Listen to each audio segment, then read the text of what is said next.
المهم الاخوان، نشوفوا في هذا الفيديو هذا الشخص هذا اللي تيقول على راسو السفير الصحراوي، واخا الصحراء ما عندهاش سفير من غير الصحراء المغربيه.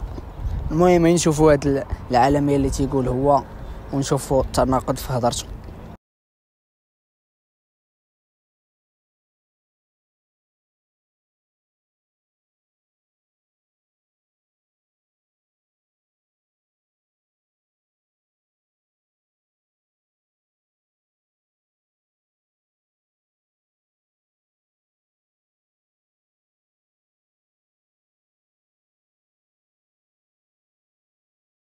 خاص بتاريخ 31 أكتوبر، يعني اختياره كيوم وطني للوحدة الوطنية.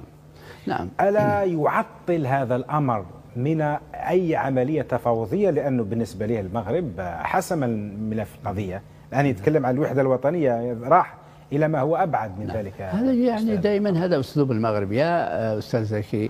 هذه فضيحة بأنه النظام المغربي يشير إلى 31 أكتوبر. فضيحة لأنه سيطرح سؤال. بتشوفش بأنه حرب نفسية عليكم أنتم قبل الدخول في المفاوضات؟ هذه ستكون يعني نتائج وخيمة على الدعاية المغربية. لماذا؟ لأنهم هم حتى الآن لم يتكلموا عبر 50 سنة عن 31 أكتوبر. نحن كنا نتكلم عن 31 وما زلنا على أساس أن 31 أكتوبر كان بداية الغزو والاجتياح المغربي في 1975 بدءا من منطقة يعني الفرسية في الشمال الشرقي للجمهورية العربية الصحراوية الديمقراطية. بينما كان إذن الإخوان، هذا الأخ هذا تيقول لك سيدي خاص المغرب يعطي تقرير بحق الأمم بتقرير مصيرها. ايوا دابا هاد الهضره دابا دخلنا عليكم بالله. دابا واش المغرب اللي غادي يدير هذا ولا الجزائر اللي غادي تعترف بالبوليساريو؟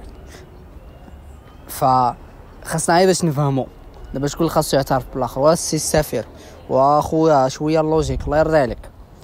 دابا الملف الصحراء صافي تساد مشى. دابا اي مفاوضات غادي تتم تحت السياده المغربيه، ماشي تحت انت شنو تيقول لك راسك ولا المغرب المفاوضات. ما كاينش المغرب يدير المفاوضات، نتوما اللي خصكم ديروا المفاوضات دابا. فهمنا؟ وهذا الشيء ماشي انا اللي قلته، هذا دي مستوره اللي قالوا البارح. قال لك سيدي اي مفاوضات تقبل تحت السياده المغربيه، الصحراء المغربيه.